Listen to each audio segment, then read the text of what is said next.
Welcome to the annotation of Bayonet Charge by Ted Hughes for GCSE AQA Literature.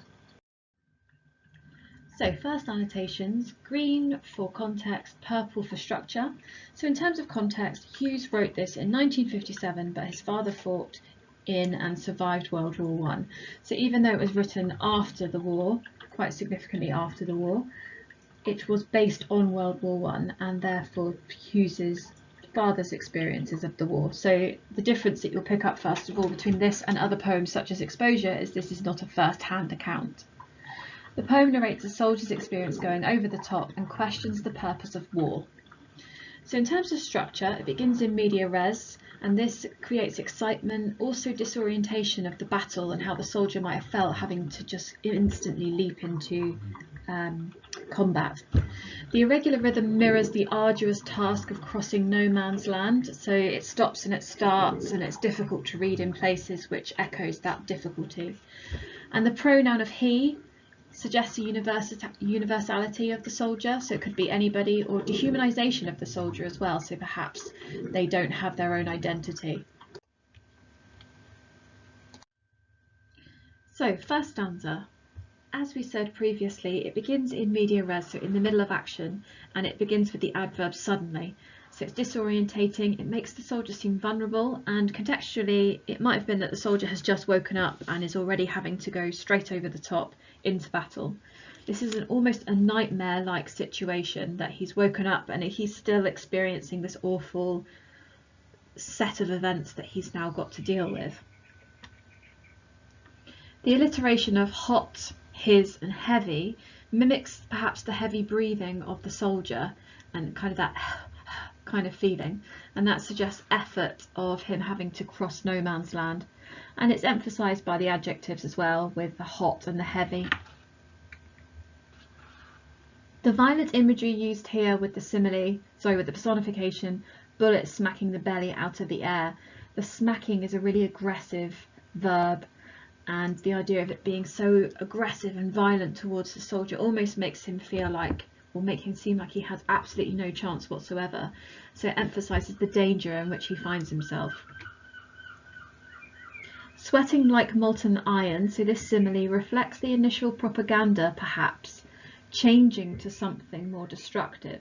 So it used to be a patriotic tear, and that could reflect perhaps the initial ideas about joining the war and how amazing it was going to be and how heroic he was going to be, and that's transformed into molten iron, the idea that it's changed into something destructive. So in the second stanza, there is a hyphen on the end or a dash on the end of the first line, which gives the reader time or reflects the time given to the soldier to think.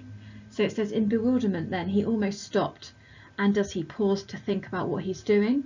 Has he given up? Is he questioning everything? Is there hesitation? So the first stanza he's very much moving without thinking, the second stanza he's beginning to question. The metaphor of cold clockwork compares the soldiers to cogs in a machine, so the idea that they are just instruments of the state. And the idea of cold suggests that they're uncared for, perhaps again by the government, or perhaps by the people at home because they'd started to lose interest or faith in the war at this point. And the clockwork could suggest a lack of autonomy, so they just keep going and they don't know who's in control. And the alliteration just emphasises these two words together. The simile, he was running like a man who has jumped up in the dark and runs, compares the soldier to a blind person. And this is the second time or the third time we've seen the soldier being compared to someone who's incredibly vulnerable and perhaps not able or not the best person to fight in such a situation. The repetition of the verb run shows the soldier's survival instinct at this point. He was running. He jumps up in the dark and runs, and he's still running later. This is all he can do. The caesura on the final line indicates a return to reality and the end of contemplation. So at the beginning of this stanza, we get the sense that the soldier might be considering or re-evaluating his current situation, and then this is ended on the last line, where he suddenly jolts back to reality and he's having to just get on with his duty. The final stanza begins with an image of a yellow hare rolling like a flame and crawling in a threshing circle.